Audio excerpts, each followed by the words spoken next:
Hello friends, welcome to கோல் cafe. என்னோட name Asfa. இன்றைக்கி நம்ம பார்க்கக்கூடிய content functions of human resource management. நிறைய பாயிண்ட்ஸ் நிறைய இடத்துல டிஃபர் ஆகிட்டே இருக்கும். சம்ஹவ் தியரட்டிக்கலாக ஒரு சில பாயிண்ட்ஸ் அனலைஸ் பண்ணி எடுத்து தான் இப்போ நம்ம டிஸ்கஸ் பண்ண போகிறது. ஃபங்க்ஷன்ஸுங்கிறது அந்த ஒரு ஒர்க் ஃப்ளோ தான் நம்ம ஃபங்க்ஷன்ஸ்னு சொல்லுவோம். அந்த ஒர்க் ஃப்ளோ வந்து என்ன ஆர்டரில் இருக்கணும், அண்ட் தென் அந்த ஆர்டரில் ஈச் அண்ட் எவ்ரி பாயிண்ட்டில் என்னென்ன பாயிண்ட்ஸ்லாம் கவர் பண்ண வேண்டியது இருக்குது அப்படிங்கிறது தான் நம்ம இந்த ஃபங்க்ஷன்ஸ் ஆஃப் ஹியூமன் ரிசோர்ஸ் மேனேஜ்மெண்ட்டில் கவர் பண்ணக்கூடியது. இந்த ஃபங்க்ஷன்ஸ் வந்து ஆக்சுவலாக ரெண்டு விதமாக பிரிக்கிறாங்க. ஃபர்ஸ்ட் திங் வந்து managerial functions and second thing வந்து ஆப்ரேட்டிவ் ஃபங்க்ஷன். மேனேஜரல் ஃபங்க்ஷனில் வந்து planning, organising, directing and controlling இந்த 4 பாயிண்டோட கவர் ஆகும். வேறு ஆப்ரேட்டிவ் ஃபங்க்ஷனில் procurement, development, compensation, integration and maintenance இதெல்லாம் கொஞ்சம் டீட்டெயிலாகவே இருக்கும். இப்போ நம்ம ஒன் பை ஒன்று பார்க்கலாம். ஃபர்ஸ்ட் வந்து மேனேஜரல் ஃபங்க்ஷன். மேனேஜரல் ஃபங்க்ஷன்ஸ்குள்ளே வரது தான் இந்த planning, organising, directing and controlling. First point வந்து பிளானிங்காக, இதுதான் ஃபர்ஸ்ட் கைண்ட் ஆஃப் ஜாப். இந்த பிளானிங்கில் நம்ம டிசைட் பண்ணக்கூடியது என்னென்னா, ஃபர்ஸ்ட் எடுத்துனே இந்த ஹியூமன் ரிசோர்ஸ் இதோட கோல் என்ன மோட்டிவ். இப்போ அடுத்து வந்து மேபி 1 இயர் ஆர் 5 இயர்ஸ்க்கான பட்ஜெட் செஷன் பிளான் பண்ணுறீங்கன்னா அதோட ஆக்சுவல் கோல் என்ன டார்கெட்டை நம்ம அச்சீவ் பண்ண வேண்டியது இருக்கா, இது வந்து ஃபர்ஸ்ட் திங்கில். ஸோ ஹியூமன் ரிசோர்ஸ் கோல். செகண்ட் திங் பார்த்தீங்கன்னா, ஸோ இந்த கோலை அட்டைன் பண்ணணும்னா என்ன ஸ்ட்ரக்சரில் நம்ம ஒர்க் பண்ண வேண்டியது இருக்குது. ஸோ அதுக்கான policy framework and other programs இதை வந்து செகண்ட் திங்கை நம்ம ஃப்ரேம் பண்ண வேண்டியது இருக்குது. தென் இதுக்கான பட்ஜெட் வந்து ஃப்ரேம் பண்ண வேண்டியது இருக்குது.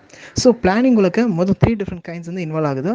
ஃபர்ஸ்ட் திங் வந்து கோல்ஸு, செகண்ட் திங் வந்து அந்த கோல்ஸை நோக்கி போகிறதுக்கான பாலிசி ஆஸ் வெல் அஸ் த ப்ரோக்ராம்ஸ், தேர்ட் திங் வந்து இதுக்கான பட்ஜெட். இந்த 3 பாயிண்ட்ஸும் பிளானிங்கில் கவர் ஆயிரும். Second thing is organising, implement the plan அப்படிங்கிற மாதிரி தான் சொல்லுவாங்க.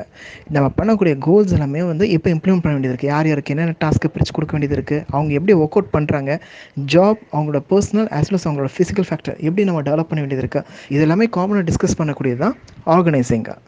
தேர்ட் திங் இஸ் டைரக்டிங்காக. ஆக்சுவலாக வந்து இப்போ பிளான் பண்ணிட்டோம், அதுக்கப்புறம் ஆர்கனைஸ் பண்ணி ஒர்க் எல்லாமே பிரித்து கொடுத்தாச்சு. தென் அவங்கள ப்ராப்பராக அவங்கள மோட்டிவேட் பண்ணி அந்த ஆங்கிளை மூவ் பண்ணிகிட்டே இருக்கணும்.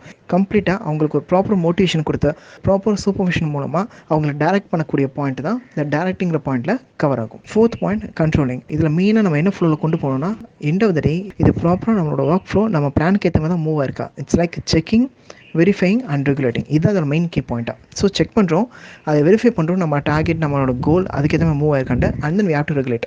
ஒன்ஸ் சப்போஸ் அவுட் ஆஃப் பாக்ஸில் இது மூவ் ஆகிட்டு இருக்கு, சப்போஸ் நம்ம பிளான் ஸ்கெட்ச் அவுட் நம்ம பட்ஜெட்டுக்கு ஏற்ற மாதிரி இதுவாகலைன்னா we have to regulate it out. For example, இப்போ ஒரு 10 மேன் பவர்ஸ் தான் ஒரு ப்ராஜெக்ட்டில் இருக்கணும். அன்ஃபார்ச்சுனேட்டாக நீங்கள் எக்ஸஸாக ரெக்ரூட் பண்ணி வச்சிட்டீங்க, ஒரு 2 to 3 மேன் பவர்ஸ் எக்ஸஸ் இருக்குன்னா அல்டிமேட்டாக நமக்கு அது ஒரு loss.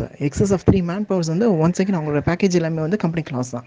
So you have to regulate it out. So everything வந்து இங்கே கண்ட்ரோலில் வரும். ஸோ அதனால தான் இங்கே வந்து லேபோட்டான ஒரு அனலைஸ் பண்ணுறது, அந்த ட்ரைனிங் ப்ரோக்ராம்ஸ் ஆடிட் பண்ணுறது, அந்த ஒரு சில இண்டிவிஜுவல்ஸ் வந்து செப்பரேட்டாக வந்து இன்டர்வியூ வச்சு அவங்களோட ஃபீட்பேக் கேட்குறது, இந்த மாதிரி நிறையா திங்ஸ் வந்து இந்த கண்ட்ரோலிங் பாயிண்ட்டுக்குள்ளே வரும். இதுதான் மேனேஜரல் ஃபங்க்ஷன்ஸில் கவர் ஆகக்கூடிய ஒரு சில கீ பாயிண்ட்ஸ்.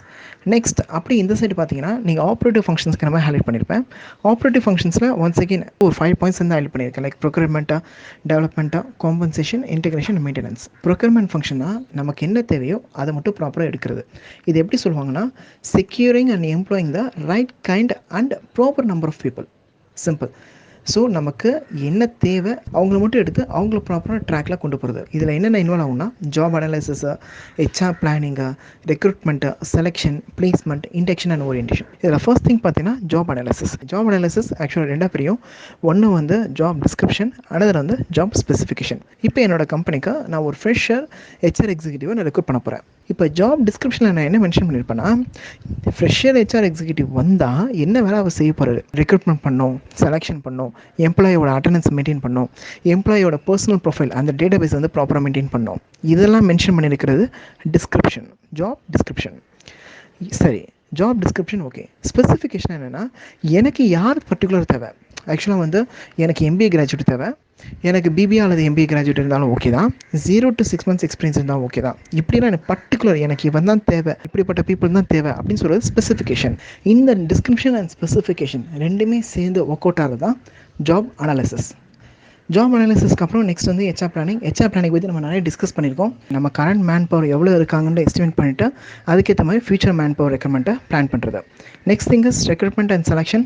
ரெக்ரூட்மெண்ட் வந்து கரண்ட்டாக நம்ம கன்சர்னில் ஓப்பனிங் இருக்குது, இந்த ஓப்பனிங்க்கு ஃப்ரெஷ் கேண்டிடேட்ஸை அவங்கள அப்ளை பண்ண வைக்கிறது. இதுக்கு பேர் தான் ரெக்ரூட்மெண்ட் ப்ராசஸ். இது நீங்கள் எப்படி வேணால் பண்ணிக்கலாம். லைக் கன்சல்ட் மூலமாக பண்ணலாம், நோக்கில் ஜாப் போஸ்ட் பண்ணலாம். ஸோ தட் ஃப்ரெஷ் கேண்டிடேட்ஸ் உங்களோட ஜாப் அதெல்லாம் பார்க்க முடியும், அவங்க அப்ளை பண்ணுறதுக்கு சான்சஸ் இருக்குது. So you are inviting the candidates to apply for that particular job. Selection செலெக்ஷனுங்கிறது ஓகே, ஜாப் அப்ளை பண்ணி எல்லா கேண்டிடேட்ஸ் வந்துட்டாங்க. இப்போ நீங்கள் எப்படி செலக்ட் பண்ண போகிறீங்க? Like various interview process, like 1-to-1 technical group discussion, இந்த மாதிரி வேரியஸ் ப்ராசஸ் மூலமாக we are doing the selection process. next thing வந்து placement. ஓகே, செலக்ட் பண்ணிட்டோம், நமக்கு ஒரு 10 கேண்டிடேட்ஸ் வந்துட்டாங்க. பட் ஒவ்வொருத்தருக்கும் ஒவ்வொரு செட் ஆஃப் ஸ்கில் இருக்கும். ஸோ அந்த ப்ராப்பர் செட் ஆஃப் ஸ்கில்க்கு ஏற்ற மாதிரி we have to place the candidates accordingly. Like நீங்கள் இந்த டிபார்ட்மெண்ட்டில் ஒர்க் பண்ணுங்கள், நீங்கள் இந்த டிபார்ட்மெண்ட்டில் இவங்களுக்குள்ள கோஆர்டினேட் பண்ணுங்கள். ஸோ அந்த மாதிரி அசைன் பண்ணுறது பிளேஸ்மெண்ட். நெக்ஸ்ட் ஃபைனல் திங் பார்த்தீங்கன்னா இண்டக்ஷன் ஆர் ஓரியன்டேஷன். ரொம்ப சிம்பிள். ஃப்ரெஷ் கேண்டிடேட்ஸ் அப்படியே கொண்டு வந்து கம்பெனியில் விட்டு ஓகே ஃபஸ்ட் டே ஒர்க் பண்ண வச்சா கண்டிப்பாக யாராக இருந்தாலும் ஜெர்க்காருவாங்க, சுத்தம் ஒர்க் பண்ணவே வராது. ஸோ அவங்களுக்கு ஃபஸ்ட்டு இண்டஸ்ட்ரியிலுக்கு அவங்களுக்கு ஒரு கம்ஃபர்டபுள் ஜோனை கொண்டு வரணும். ஸோ அதுக்காக இப்போ நிறைய கன்சர்ன் என்ன பண்ணிட்டு இருக்கானா, இது ஒரு 10 to 15 இயர்ஸாகவே இந்த ஆக்டிவிட்டிஸ் மூவ் ஆகிட்டு இருக்கு. நிறைய கன்சர்னில் எடுத்தோடனே கம்பெனிக்குள்ளே வந்துட்டு அந்த ஃப்ரெஷரை வந்து எல்லா டிபார்ட்மெண்ட்டும் கூட்டிகிட்டு போவாங்க, மேக்ஸிமம் எல்லாருமே இன்ட்ரடியூஸ் பண்ணி வச்சுருவாங்க. ஸோ தட் அந்த கேண்டிடேட்டுக்கு வந்து பர்டிகுலராக ஓகே ஃபைன், நான் இவங்கள பார்த்துருக்கேன், அவங்கள பார்த்துருக்கேன், எனக்கு ஒரு கம்ஃபர்டபுள் ஜோன் இருக்குது, ஏன்னா எங்கே வேணால் போய் வரலாம். ஸோ எல்லாருக்குமே வந்து ஒரு ஐடியா வரும், எல்லா எக்ஸ்பீரியன்ஸ் பீப்புள்ஸ்க்கும் இவன் ஃப்ரெஷ்ஷாக ஜாயின் பண்ணியிருக்கான் அப்படிங்கிற ஐடியா இருக்கும். அந்த ஃப்ரெஷருக்கு எல்லாருமே பார்த்தோமோ ஒரு ஃபீல் கிடைக்கும். So that it will be like a home. So அந்த ஒரு ஃபீல் கொடுக்கணும் அப்படிங்கிறதுக்காக தான் இந்த இண்டக்ஷன் அல்லது ஓரியன்டேஷன் சொல்லுவாங்க. பிகாஸ் ஃப்ரெஷ்ஷாக டப்புன்னு வந்து உள்ள இடத்துல கட்டக்கு 2-3 ஜாப் கொடுத்தனேன் ஜெர்க்காயிட்டேன்னா கண்டிப்பாக அந்த எம்ப்ளாயெல்லாம் தங்கவே மாட்டாங்க. ஸோ ஃபஸ்ட் இடத்துல அவங்கள வந்து ஒரு கம்ஃபர்டபுள் ஜோனுக்குள்ளே கொண்டு வரணும்னா we have to do this induction or orientation program. இதுதான் ப்ரொக்யூர்மெண்ட் ஃபங்க்ஷன்ஸில் கவர் ஆகக்கூடிய ஒரு சில ஃபியூ பாயிண்ட்ஸ். நெக்ஸ்ட் திங் வந்து டெவலப்மெண்ட் ஃபங்க்ஷன். அஃப்கோர்ஸ் அந்த நேமே கிளியராக சொல்லுது, அவங்களோட knowledge, skill, aptitude functions. So இது எல்லாமே வந்து ஒரு சில ட்ரைனிங், ஒரு சில ஆக்டிவிட்டீஸ் மூலமாக we have to develop their skills.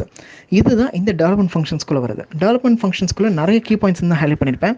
Like performance appraiser, training, executive development, career planning development, எல்லாமே பார்த்தீங்கன்னா அந்த பர்டிகுலர் எம்ப்ளாயோட ஸ்கில்லை வந்து டெவலப் பண்ணுற மாதிரி தான் இருக்கும். First point performance and potential appraiser. நல்ல எஃபெக்டிவ் எம்ப்ளாயை தொடர்ந்து அதே ஒர்க்கு ரெகுலராக ஒரு 4-5 வருஷம் பண்ண சொல்லிட்டு இருந்தால் யாராக இருந்தாலும் ஃபிட்டப் ஆகி கண்டிப்பாக கிளம்பிடுவாங்க. ஸோ அவங்கள அப்ரைஸ் பண்ணக்கூடிய விதமாக சேலரி லெவலில் ஒரு இன்க்ரிமெண்ட்டு, அவங்களுக்கு வந்து ஜாப் பொசிஷனில் ஒரு இன்க்ரிமெண்ட், அந்த மாதிரி ஏதாவது கொடுத்தாதான், ஏதாவது ஒன்று அப்ரைஸ் பண்ணாதான் they will stick it out. Second thing வந்து ட்ரைனிங். சப்போஸ் ஒருத்தவங்க வராங்க, நல்ல பார்த்தீங்கன்னா ஜாப் நாலேஜ் நல்லா இருக்குது, பட் அஃப்கோர்ஸ் அவங்களுக்கு ஒர்க் லெவலில் ப்ராப்பர் ஸ்கில் இல்லை. அந்த ஒர்க்கை எப்படி பண்ணணும், அந்த ஒர்க்கை எப்படி முடிக்கணும் தெரியல, பட் சப்ஜெக்ட் நாலேஜ் பயங்கரமாக இருக்குது. ஸோ அவங்களுக்கு ப்ராப்பர் ட்ரைனிங் கொடுத்து டேப் பண்ணால் போதும், அந்த எம்ப்ளாயி வந்து பயங்கரமாக அவங்களோட அவுட்புட் கொடுக்க முடியும். ஸோ ட்ரைனிங்கிறது இங்கே மெயினாக ஹெல்ப் பண்ணுறோம். தேர்ட் பாயிண்ட் வந்து எக்ஸிக்யூட்டிவ் டெவலப்மெண்ட். நம்மளோட ஸ்கில்லை டெவலப் பண்ணுறதுக்கு ட்ரைனிங் இருக்குது. எக்ஸிக்யூட்டிவ் டெவலப்மெண்ட் என்னென்னா, இப்போ சப்போஸ் எனக்கு வந்து அப்போ அடுத்த பொசிஷன் கொடுக்க போகிறாங்க, பேச அதான் ஒரு ஜூனியர் எம்ப்ளாயி இருக்கேன், எனக்கு ஒரு சூப்பர்வைசர் ரோல் கொடுக்க போகிறாங்க, அல்லது எனக்கு ஒரு மேனேஜர் ரோல் கொடுக்க போகிறாங்கன்னா எனக்கு அதுக்கான பர்டிகுலர் ட்ரைனிங் இருந்தால் தான் I can able to do the job. Maybe நான் யாராவது பார்த்துருப்பேன், என் டீமில் யாராவது பார்த்துருப்பேன், okay I can able to do simple. But பர்டிகுலராக எனக்கு அதுக்கான ட்ரைனிங் இருந்தால் என்னால் அந்த ஒர்க் வந்து ரொம்ப எஃபெக்டிவாக பண்ண முடியும். அதுக்கான ஒரு ப்ரோக்ராம் தான் இந்த executive development program. Next thing பார்த்தீங்கன்னா கெரியர் பிளானிங் அண்ட் டெவலப்மெண்ட். இது மோஸ்ட்டாக ரொம்ப பெரிய ஐடி கம்பெனிஸ், ரொம்ப பெரிய மேனுஃபேக்சரிங் செக்டர்ஸில் இது நடக்கும் அடிக்கடி. கெரியர் பிளானிங் அண்ட் டெவலப்மெண்ட் ஆக்சுவலாக இந்த கன்சர்னே ரொம்ப வைடாக இருக்கும். இப்போது ஐடி கம்பெனிஸில் கம்ப்ளீட்டாக எல்லாமே பார்த்தீங்கன்னா ஜாவா, C# ஏதாவது ஒர்க் பண்ணிட்டு இருக்காங்கன்னு வச்சுக்கோங்க. டெக்னாலஜி கம்ப்ளீட்டாக இப்போ மாறி இருக்குது. இப்போ கொஞ்சம் பார்த்தீங்கன்னா இப்போ மிஷின் லேர்னிங்குள்ளே எல்லாம் அடாப்ட் ஆக ஆரம்பிச்சிட்டாங்க, பைத்தன் லாங்குவேஜில் உள்ள அடாப்ட் ஆக ஆரம்பிச்சிட்டாங்க. ஸோ லாங்குவேஜ் இதே மாறுது. ஆஸ் சூன் அஸ் அந்த லாங்குவேஜோட க்ரோத் தான் இப்போ ஹெவியாக போயிட்டுருக்கு. இண்டஸ்ட்ரிக்கும் அதான் நீடு. எக்ஸிஸ்டிங்காக என்கிட்ட ஒருத்தன் வந்து ஒரு 6 வருஷமாக ஜாவாவில் ஒர்க் பண்ணிட்டு இருக்கானா, எனக்கு இப்போ ஜாவா தேவைப்பட நம்ம கம்பெனியில் ப்ராஜெக்ட்ஸ் மாற்ற போகிறோம்னா career planning and development program வந்து ஆர்கனைஸ் பண்ணிடுவேன். என்ன இந்த ப்ரோக்ராமோட என்ன ஸ்பெஷலைசேஷன்னா, உங்கள் கெரியரை நீங்கள் எப்படி பிளான் பண்ணலாம், ஃபியூச்சரில் எந்தெந்த கண்டென்ட்லாம் ரொம்ப ப்ராப்பராக டெவலப் ஆக போகுது, நம்ம கம்பெனியில் அதுக்கான ஆப்பர்ச்சுனிட்டிஸ் எப்படி இருக்குது, நீங்கள் அதை வந்து எப்படி யூட்டிலைஸ் பண்ணிக்கலாம். ஸோ இந்த மாதிரி ஒரு ப்ரோக்ராம் பண்ணும்போது ஆர்கனைசேஷனும் ரொம்ப கம்ப்ளீட்டாக டெவலப் ஆகிறதுக்கான ஒரு ஆப்பர்ச்சுனிட்டி இருக்குது, எம்ப்ளாயிஸும் யூஸ் பண்ணிக்கலாம். ஒரு 7 வருஷம் ஒரு டெக்னாலஜி ஒர்க் பண்ணக்கூடிய எம்ப்ளாயி வந்து தூக்கி கம்ப்ளீட்டாக வேறு ஒரு டெக்னாலஜினா அந்த எம்ப்ளாயும் கம்ப்ளீட்டாக அடாப்ட் ஆக மாட்டாப்ல, சுத்தமாக இருக்கவே பிடிக்காது, மேபி ஜாபை ஸ்கிப் பண்ணிட்டே போயிடலாம், இல்லை ஜாபை ப்ராப்பராக பண்ணாமல் கூட போகலாம். பட் இந்த எம்ப்ளாயி பார்த்தீங்கன்னா பழைய ஒர்க்கில் ரொம்ப எஃபெக்டிவாக இருந்திருப்பாப்ல, கொஞ்சம் லைட்டாக அவருக்கான கைடன்ஸ் கொடுத்துருந்தா கண்டிப்பாக இந்த ஒர்க்கும் எஃபெக்டிவாக பண்ணியிருப்பாப்ல. பட் அந்த இன் பிட்வீன் அந்த எந்த ஒரு கைடன்ஸும் இல்லாமல் டக்குன்னு தூக்கி இந்த பொசிஷனில் தூக்கி அந்த பொசிஷனில் போட்டால் ஒரு பிளர்ராக இருக்க ஒரு சுச்சுவேஷன் இருக்கும். ஸோ இந்த கெரியர் பிளானிங் அண்ட் டெவலப்மெண்ட் அந்த கான்செப்ட், இந்த ஒரு ரோல் வந்து ரொம்ப பெருசாக ஒர்க் அவுட் ஆகும். எந்த ஒரு எம்ப்ளாயினாலும் கொஞ்சம் கன்வின்ஸ் பண்ணி அவங்களுக்கு ஏற்ற நாலேஜ் ஸ்கில்லை வந்து அதுக்கான ட்ரைனிங் கொடுத்து அண்ட் அந்த கம்ப்ளீட்டாக ஒரு பிளாட்ஃபார்மில் வந்து இன்னொரு பிளாட்ஃபார்ம் கம்ப்ளீட்டாக சேஞ்ச் பண்ணுறதுக்கு இந்த career planning and development program வந்து ரொம்ப ஹெல்ப்ஃபுல்லாக இருக்கும். நெக்ஸ்ட் திங் வந்து compensation function. One second compensation நமக்கே கிளியராக தெரியும், அந்த சேலரி, அந்த வேஜஸ், அந்த கான்செப்ட் தான். சேம் அதே தான் இங்கேயும் ஹைலைட் பண்ண போகிறேன். கிட்டத்தட்ட ஒரு ஃபியூ பாயிண்ட்ஸ் ஹைலைட் பண்ணியிருக்கேன். Like job evaluation, wages and salary administration, bonus and incentives, payrolls. கம்ப்ளீட்டாக ஒரு வேஜ் பேஸ்டு ஃபங்க்ஷன் தான் இந்த காம்பன்சேஷன் ஃபங்க்ஷன். இதுக்குள்ள ஃபர்ஸ்ட் ப்ராசஸ் பார்த்தீங்கன்னா ஜாப் எவாலுவேஷன். அந்த ஜாப்க்கான பேக்கேஜ் தான் அவங்களுக்கு பர்டிகுலர் ரீச் ஆகுதா அப்படிங்கிறது வி ஹாவ் டு அனலைஸ். நம்ம பாட்டுக்கு மிஷின் லேர்னிங் அல்லது வேறு ஏதாவது ஒரு கான்செப்ட்டுக்கு வந்து ஒரு 10,000 அந்த மாதிரி ஒரு பேக்கேஜ் செட் பண்ணி வச்சிருக்கோம். இதுவே நம்மளோட நெய்பர் இண்டஸ்ட்ரியில் package complete double the time or triple the time இருந்துச்சுன்னா employee won't get satisfied in our concern, ஷியோராக ஸ்கிப் ஆகிடுவாப்ல. ஸோ இந்த ஜாப் எவாலுவேஷன் அவங்களுக்கான பேக்கேஜ் பிளானிங் வந்து ரொம்ப ரொம்ப main. Second thing wage and salary administrations. இதுக்குள்ள நிறைய கான்செப்ட்ஸ் வரும், பேரோல் அந்த மாதிரி நிறைய கான்செப்ட்ஸ் இருக்குது. ஸோ இதெல்லாமே வந்து டீட்டெயிலாக நான் இன்னொரு வீடியோ ஷேர் பண்ணியிருக்கேன். I will share you the link. Next thing is bonus. Once again இது எக்ஸ்கிரேஷா, bonus, payment of bonus act, இந்த மாதிரி நிறைய திங்ஸில் இது கவர் ஆகும். பேமெண்ட் ஆஃப் போனஸ் ஆக்டும் ஐ பின் ஆல்ரெடி கவர்ட். அதுக்கான லிங்க் வந்து நான் டிஸ்கிரிப்ஷன் ஷேர் பண்ணியிருக்கேன். சேம் பேரோலுக்கான லிங்க்கும் நான் டிஸ்கிரிப்ஷன் ஷேர் பண்ணியிருக்கேன். கம்ப்ளீட்டாக ஒரு மானிட்டரி பேஸில் ஒரு குறிப்பிட்ட ஃபங்க்ஷன்ஸை கவர் பண்ணக்கூடியதான் இந்த காம்பன்சேஷன் ஃபங்க்ஷன். நெக்ஸ்ட் பாயிண்ட் வந்து இன்டெகிரேஷன் ஃபங்க்ஷன். இன்டெகிரேஷனா ரொம்ப சிம்பிள், ஒருங்கிணைக்கிறது. கம்ப்ளீட்டாக இந்த எம்ப்ளாயி வந்து இண்டிவிஜுவலாக ஒரு மிஷின் மாதிரி வாங்குறான் போகிறான் அந்த மாதிரி ஒரு இதுவே இல்லாமல் we have to make them to get involved.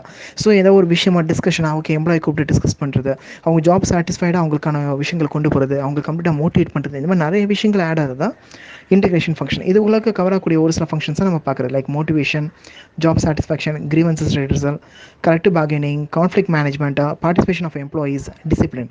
இது எல்லாமே கவர் பண்ணக்கூடியதான் இந்த இன்டெகிரேஷன். அது கம்ப்ளீட்டாக பார்த்தீங்கன்னா ஒரு எம்ப்ளாயீஸ் வந்து கம்ப்ளீட்டாக ஆர்கனைஸ் பண்ணி ஒரு தீம் மோட்டிவில் கொண்டு போகிறதுக்கு பேர் தான் இந்த integration functions. Next final thing பார்த்தீங்கன்னா மெயின்டெனன்ஸ். ஓகே, அல்டிமேட்டாக சேலரி நல்லா கொடுக்க ஆரம்பிச்சிட்டோம், டெவலப்மெண்ட் ப்ராசஸ் கொடுக்க ஆரம்பிச்சிட்டோம், தேவையான பீப்புள்ஸ் நம்ம எடுத்துட்டோம், அவங்கள மோட்டிவேட் பண்ணி ப்ராப்பராக கொண்டு போகிறோம், எல்லா விஷயமும் நடந்துருச்சு. ஃபைனலாக அவங்களோட சேஃப்டி, செக்யூரிட்டி, ஹெல்த் பெனிஃபிட்ஸ் இது எல்லாமே வந்து ஹைலைட் ஆகிறது தான் மெயின்டெனன்ஸ் ஃபங்க்ஷன். அதுதான் இந்த health, safety, social security, welfare schemes, human resource records, human resource research, அதோட ஆடிட்டு, இது எல்லாமே கவர் ஆகக்கூடியதான் இந்த மெயின்டெனன்ஸ். கம்ப்ளீட்டாக உங்களோட ஹெல்த், அதாவது கேன்டீனு, ரெஸ்ட் ரூமு, வாஷ்ரூம்ஸ், இது எல்லாமே கவர் ஆகக்கூடியது. அவங்களுக்கான சேஃப்டி பெல்ட்ஸ், சேஃப்டி ஹெல்மெட்ஸ், இது எல்லாமே சேஃப்டி இதில் கவர் ஆகும். சோஷியல் செக்யூரிட்டியில் தான் அவங்களுக்கான இஎஸ்ஐ, இபிஎஃப், அதாவது மெடிக்கல் நீங்கள் ஏதாவது ட்ரீட்மெண்ட் எடுக்கிறதா இருந்தாலும் சரி, சடனாக வேலையை விட்டு தூக்கிட்டா உங்களுக்கான ஒரு காம்பன்சேஷன் பெனிஃபிட், இது எல்லாமே கவர் ஆகக்கூடியது. அது உங்களை ப்ராப்பராக மெயின்டைன் பண்ணுறதுக்கு என்னென்ன தீம் ஆக்டிவிட்டிலாம் எடுக்கணுமோ அது எல்லாமே வந்து இந்த மெயின்டெனன்ஸ் ஆக்டிவிட்டியில் நம்ம கவர் பண்ணியிருப்போம். இதுதான் ஹியூமன் ரிசோர்ஸ் மேனேஜ்மெண்ட்கான டீட்டெயில் ஃபங்க்ஷன்ஸ். ஆக்சுவலாக ஃபங்க்ஷன்ஸுங்கிறது நிறைய பேர் ரொம்ப ஷார்ட்டாக கவர் ஆகும், பட் ரொம்ப டீட்டெயிலாக ஃப்ரம் த ஸ்டார்ட் பிளானிங்க்கு முன்னாடி அந்த பட்ஜெட்லேருந்து டில் எண்டு வரையும், சப்போஸ் அவர் வேலையை விட்டு போய்ட்டால் அவருக்கு என்ன இது கொடுக்கணுமோ அது வரையும் கிட்டத்தட்ட என்னென்ன பாயிண்ட்ஸ்லாம் கவர் ஆகுங்கிறது இந்த ஃபங்க்ஷன்ஸ் ஆஃப் ஹியூமன் ரிசோர்ஸ் மேனேஜ்மெண்ட்டில் நம்ம கவர் பண்ணியிருக்கோம். உங்களுக்கு இந்த வீடியோ இன்ஃபர்மேட்டிவாக இருந்துச்சுன்னா just give and I can share it with your friends. உங்களுக்கு வேறு ஏதாவது டாபிக் HR ரிலேட்டடில் எதாவது டிஸ்கஸ் பண்ணணுன்னா அல்லது வேறு ஏதாவது டாபிக்ஸ் டிஸ்கஸ் பண்ணணுன்னா you just drop in the comments. Thank you friends.